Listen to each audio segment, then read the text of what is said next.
بسم اللہ الرحمن الرحیم۔ ہماری آج کی گفتگو کا موضوع اسلامی تہذیب کے دیگر تہذیبوں پر معاشرتی اور سماجی اثرات کا مطالعہ ہے۔ اسلامی تہذیب نے دیگر تہذیبوں پر جو معاشرتی اثرات مرتب کیے، ان میں سے چند اثرات ہم آج ذکر کریں گے۔ سب سے پہلا اور بنیادی نوعیت کا اثر جو اسلامی تہذیب کا ہمیں دیگر تہذیبوں پر نظر آتا ہے، وہ انسانی وقار کا شعور ہے۔ اسلامی تہذیب و ثقافت نے معاشرے میں انسانی وقار پیدا کیا۔ اس نے انسان کے مقام و مرتبے کا شعور اجاگر کیا۔ اس کے برعکس عیسائیوں کو اگر ہم دیکھیں، عیسائیوں کو بھی دیکھ لیں، ہندوؤں کو بھی دیکھ لیں، دونوں کے ہاں انسان پیدائشی طور پر گناہ گار اور لعنت کا مستحق ہے۔ اس لیے ان کے ہاں جسمانی مشقتیں اور جسمانی تکلیفیں قبول کرنے پر زور دیا جاتا ہے تاکہ انسان کا تزکیہ ہو سکے۔ اس کے برعکس اسلام کو اگر ہم دیکھیں تو اسلام نے انسان کے اشرف المخلوقات ہونے کا تصور پیش کیا۔ قرآن کریم میں اللہ تعالیٰ نے فرمایا وَلَقَدْ كَرَّمْنَا بَنِي آدم، ہم نے اولاد آدم کو عزت دی۔ اس طرح ایک اور مقام پر اللہ تعالیٰ نے فرمایا لَقَدْ خَلَقْنَا الْإِنسَانَ فِي أَحْسَنِ تَقْوِيمٍ، بے شک ہم نے انسان کو بہترین انداز میں پیدا کیا۔ اس سے اس باطل تصور کا خاتمہ ہوا کہ انسان پیدائشی لعنت کا مستحق ہے، اور یہ بات لوگوں کے ذہنوں میں بیٹھ گئی کہ انسان پیدائشی طور پر برا نہیں ہے، پیدائشی طور پر تو باعزت ہے۔ ہاں، اب یہ اپنے عمل کی بدولت چاہے تو اپنی عزت کو رذائل سے ملوث کر لے، اور چاہے تو اپنی عزت کو حفاظت کرتے ہوئے اللہ تعالیٰ کی بارگاہ میں صاحب عزت ہو کر پیش ہو۔ اب یہ انسان کے کردار پر ڈیپینڈ کرتا ہے۔ انسان بائی برتھ باعزت ہے، ہاں اس کے عمل ضرور اس کو ذلیل کر سکتے ہیں، بغیر برے عمل کیے کوئی بھی انسان برا نہیں بنتا۔ یہ اسلامی تہذیب کا بنیادی تصور تھا جس سے انسانیت کا شعور معاشرے میں قائم ہو۔ انسانیت کی عزت اور وقار کا جو شعور تھا وہ اسلامی معاشرے میں قائم ہوا۔ اس کے علاوہ دوسرا جو نمایاں اثر اسلامی تہذیب کا ہے وہ مساوات ہے۔ اسلام نے مساوات انسانی کا تصور پیش کیا کہ انسان ہونے میں تمام انسان برابر ہیں، کوئی انسان بڑا چھوٹا نہیں ہے۔ نیک عمل انسان کی بڑائی کا راز ہے۔ تو نیک عمل چاہے غریب آدمی کرے، کمزور آدمی کرے، وہ ضائع نہیں ہوتا۔ مرد کرے یا عورت کرے، اللہ تعالیٰ کی بارگاہ میں نیکی کرنے والے کا جو نیک عمل ہے وہ قدر رکھتا ہے، وہ ضائع نہیں ہوتا۔ خود اللہ تعالیٰ نے فرمایا انی لا اضیع عمل عامل منکم من ذکر او انثی، کہ بے شک میں تم میں سے کسی مرد عورت کے نیک عمل کو ضائع نہیں کرتا۔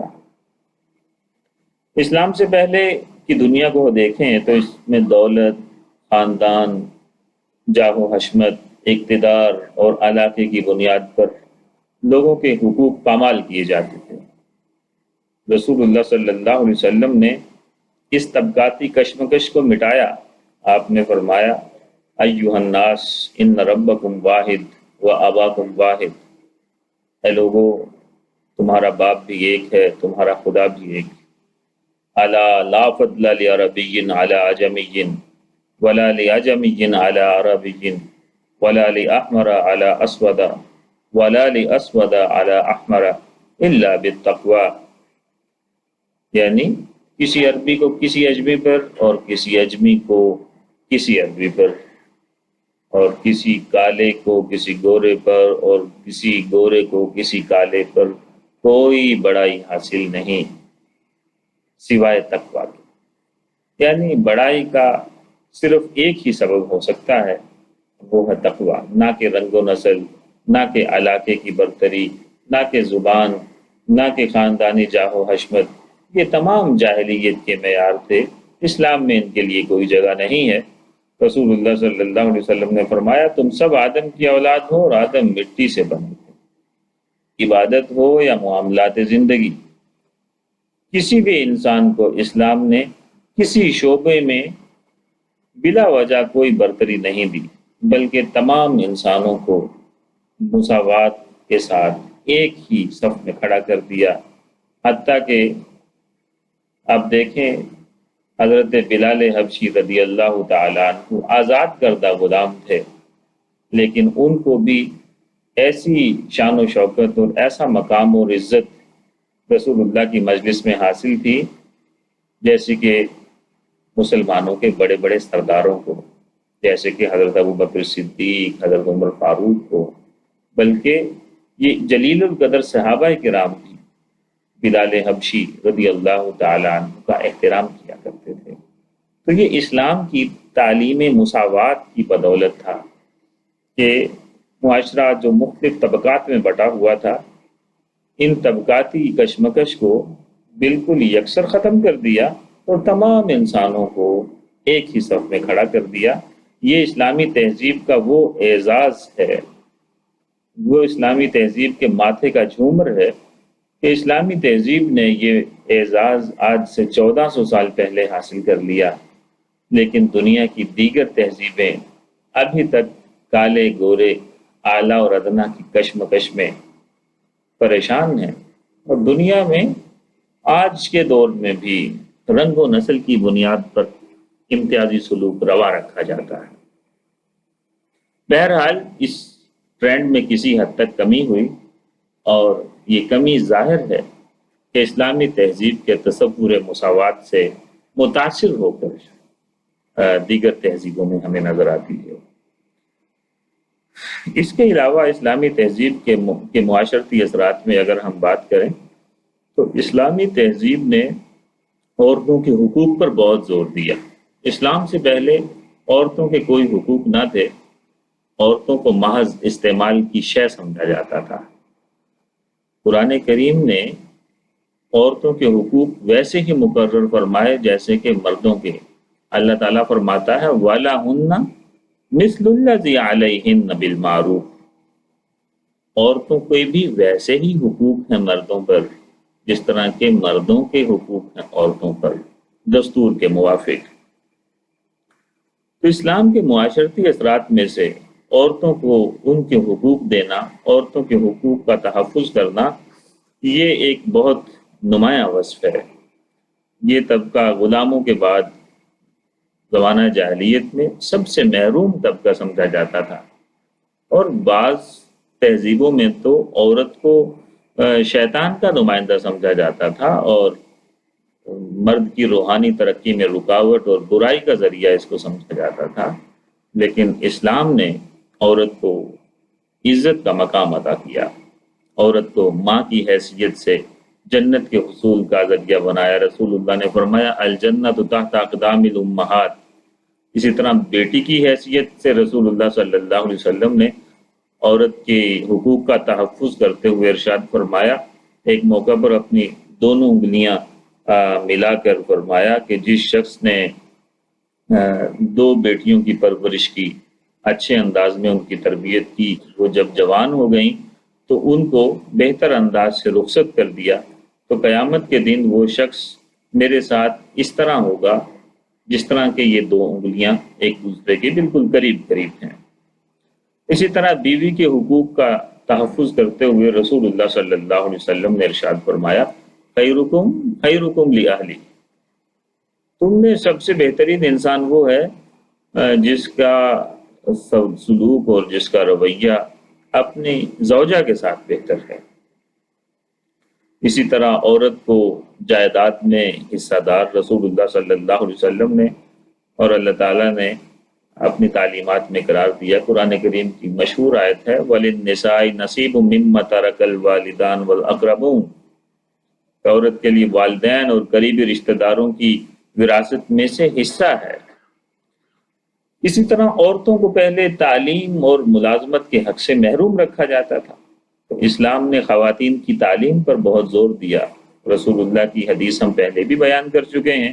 آپ نے فرمایا طلب العلم فریضۃ علی کل مسلم، کہ علم حاصل کرنا ہر مسلمان چاہے وہ مرد ہو یا عورت سب پر فرض ہے. پھر انہیں زندگی کے مختلف جو ان کے حالات کے مطابق ہوں ان شعبوں میں ملازمت کا حق دیا، ان کو معاشرتی آزادی نصیب کی حدود و قیود کے دائرے میں رہتے ہوئے، اور انہیں اپنی جائیداد رکھنے کا حق دیا گیا. مثال کے طور پر قرآن کریم میں ہے وَلِلنِّسَاءِ نَصِیبٌ مِّمَّا اکْتَسَبْنَ، عورتیں جو کمائیں وہ عورتوں کا حق ہے. اس کے علاوہ اسلامی تہذیب کے اگر ہم معاشرتی اثرات کی بات کریں تو اسلامی تہذیب سے پہلے معاشرے میں جو محنت کش طبقہ ہوتا تھا اس کو ذلت اور حقارت کی نظر سے دیکھا جاتا تھا. اسلام نے محنت کش کی عزت کو بحال کیا. معاشرے میں پہلے دولت ہی کو معیار عزت و شرافت سمجھا جاتا تھا، اور محنت سے کام کرنے والے کو کمی کمین کہہ کر تانے دیے جاتے تھے. بدقسمتی سے آج بھی جاہل لوگوں کا یہی طرز عمل ہے. تو اسلام نے محنت کرنے والے کی عظمت پر زور دیا. رسول اللہ صلی اللہ علیہ وسلم کی حدیث شریف ہے کہ الکاسب حبیب اللہ، محنت کر کے روزی کمانے والا اللہ کا دوست ہے. ایک دوسرے مقام پر آپ نے ارشاد فرمایا سب سے بہتر کھانا وہ ہے جو انسان اپنے ہاتھ کی کمائی سے حاصل کرے. اس کے علاوہ مزدوروں کے حقوق کا تحفظ کرتے ہوئے رسول اللہ صلی اللہ علیہ وسلم نے ارشاد فرمایا آت الاجیر اجرہ قبل ان یجف عرقہ، کہ مزدور کا پسینہ خشک ہونے سے پہلے پہلے اس کی مزدوری ادا کر دی جائے. اس طرح سے رسول اللہ صلی اللہ علیہ وسلم نے دولت عہدہ جاگیر کی بنیاد پر امتیازات کو ختم کرتے ہوئے جو محنتی لوگ تھے ان کی حوصلہ افزائی فرمائی، اور معاشرے میں یہ جو دولت کی بنیاد پر ایک جھوٹی برتری اور طبقاتی کشمکش موجود تھی اس کا خاتمہ کیا.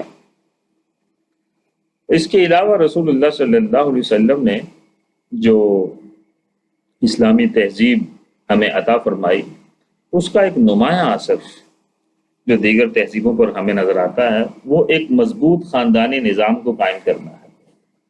اسلام نے خاندانی نظام کی مضبوطی پر بہت زور دیا، نکاح کو بہت اہمیت دی. رسول اللہ صلی اللہ علیہ وسلم کا فرمان ہے النکاح من سنتی فمن رغب عن سنتی فلیس منی، کہ نکاح میری سنت ہے اور جو اس سے منہ پھیرے، جو میری سنت سے منہ پھیرے وہ ہم سے نہیں. اسی طرح رسول اللہ صلی اللہ علیہ وسلم نے نکاح کے فوائد بیان فرمائے. مثال کے طور پر فرمایا النکاح اغض للبصر واحسن للفرج، کہ نکاح جو ہے انسان کی نگاہوں میں شرم و حیا پیدا کر کے ان کو نیچا کرتا ہے اور انسان کی شرمگاہ کو محفوظ کرتا ہے حرام سے. اسی طرح رسول اللہ صلی اللہ علیہ وسلم نے ارشاد فرمایا جس نے نکاح کیا اس نے اپنا آدھا دین محفوظ کر لیا، اب بقیہ آدھا کے لیے وہ اللہ تعالیٰ سے ڈرے اور اس سے مدد چاہے. اسلام سے پہلے جیسا کہ ہم پہلے ذکر کر چکے کہ عورت کو روحانی ترقی کے راستے میں رکاوٹ سمجھا جاتا تھا، جبکہ اسلام نے نکاح کو روحانیت کا محافظ قرار دیا. اس طرح خاندانی نظام محفوظ ہوا جس کی وجہ سے لوگ ایک دوسرے کے دکھ سکھ میں شریک ہوئے، اور ایک مضبوط خاندانی ادارہ جو تھا جو کہ اس کائنات کا حسن ہے وہ آج بھی اگر ہم دیکھیں تو سب سے زیادہ مضبوطی کے ساتھ مسلمان ملکوں اور مسلمان قوموں کے اندر ہی موجود ہے. دوسری قومیں اب اس کو کھو چکی ہیں، لیکن آہستہ آہستہ اس کی اہمیت اب تمام دیگر تہذیبوں پر بھی ظاہر ہو رہی ہے، لیکن بدقسمتی سے اب وہ اس سے تہی دست ہو چکی ہیں، خالی ہاتھ ہو چکی ہیں. اسلامی تہذیب نے ایک اور نمایاں کام جو کیا زندگی گزارنے کے آداب انسان کو سکھائے.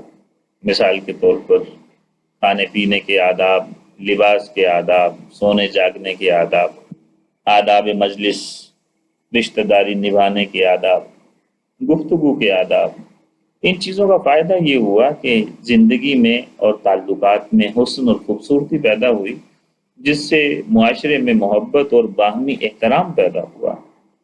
قرآن کریم کے اندر سورہ حجرات کو دیکھیں تو اس میں کثرت کے ساتھ آ، اخلاق عالیہ کی تعلیم دی گئی۔ مثال کے طور پر نام بگاڑنے سے منع کیا گیا، غیبت چغلخوری سے منع کیا گیا، دوسروں کی ٹوہ میں پڑنے سے منع کیا گیا، دوسروں کے بارے میں بدگمان ہونے سے منع کیا گیا، وغیرہ وغیرہ۔ بہت سے اعلیٰ اخلاق قرآن کریم کی مختلف صورتوں میں ہمیں جا بجا نظر آتے ہیں، جن پر فوکس کیا گیا اور جن کی تاکید کی گئی تاکہ مسلمانوں کے باہمی تعلقات خوشگوار رہیں اور ان کے دل میں ایک دوسرے کے لیے خدورت اور نفرت کے جذبات جنم نہ لیں۔ اس کے علاوہ اسلامی تہذیب کا ایک اور نمایاں معاشرتی اثر وہ طہارت اور پاکیزگی۔ اسلام کے اندر پاکیزگی کو ایک بہت ہی اعلیٰ مقام حاصل ہے۔ ہر مسلمان پر لازم ہے کہ وہ اپنے لباس اور بدن کو پاک رکھے۔ اگر وہ پاک نہیں رکھتا تو وہ اللہ تعالیٰ کی عبادت جو کہ نماز کی شکل میں ہے وہ ادا کرنے کا اہل نہیں ہوتا۔ اسی لیے اللہ تعالیٰ نے نبی کریم صلی اللہ علیہ وسلم کو قرآن کریم میں حکم دیا وَثِيَابَكَ فَطَهِّرْ، اپنے کپڑوں کو پاک رکھو۔ تو اسلام نے انسان کے جسمانی پاکیزگی پر بہت زور دیا، جسم کو پاک کرنے کے لیے غسل، وضو، تیمم وغیرہ کی تعلیم دی۔ رسول اللہ صلی اللہ علیہ وسلم نے صفائی کی اہمیت کو بیان کرتے ہوئے فرمایا الطہارۃ نصف الایمان، طہارت یعنی پاکیزگی تو آدھا ایمان ہے۔ تو اس کی وجہ سے مسلمانوں کے اندر پاکیزگی صفائی کا رجحان پڑا، جس کی وجہ سے ان کی روحانی ترقی بھی ہوئی، جسم اور لباس صاف ستھرا رہنے سے ذوق جمالیات بھی ترقی پا گیا، اور جو جسمانی بیماریاں جو گندگی کی وجہ سے پھیلتی ہیں اس سے بھی مسلمانوں کو تحفظ حاصل ہوا۔ اور دیگر تہذیبوں نے بالخصوص مغربی تہذیب نے جو صفائی ستھرائی اگر کسی حد تک سیکھی ہے تو ہمیں یہ کہنے میں کوئی بات نہیں کہ وہ زیادہ تر اس حوالے سے اسلامی تہذیب ہی سے متاثر ہے۔ ورنہ اگر آج سے 50 سال پہلے کی بھی اگر ہم بات کریں، اس دور میں بھی اگر یورپ اور اہل یورپ کی صفائی کی حالت کا اگر جائزہ لیں تو ان کی جو حالت تھی وہ ناگفتہ بے ہے، ایسی کہ جو شاید بیان نہ کی جا سکے۔ اس کے علاوہ اسلامی تہذیب نے جو اور ایک اہم ترین معاشرتی اثر مرتب کیا وہ غلامی کا خاتمہ ہے۔ اسلام سے پہلے غلامی بالکل شائع و زائد تھی، معاشرے میں اس کا عام چلن تھا، اس کو ایک دم سے ختم کرنا تو ممکن نہیں تھا۔ تو اسلام نے اس کا علاج یہ کیا کہ آہستہ آہستہ غلامی کا خاتمہ شروع کر دیا۔ اسلامی تعلیمات کے بدولت بہت سے غلام وقت کے بڑے بڑے امام بنے، اور رسول اللہ صلی اللہ علیہ وسلم نے ان سے حسن سلوک کی شدید تاکید فرمائی، حتیٰ کہ آپ اپنے آخری اوقات میں بھی لوگوں کو غلاموں سے حسن سلوک کی تعلیم دیتے رہے۔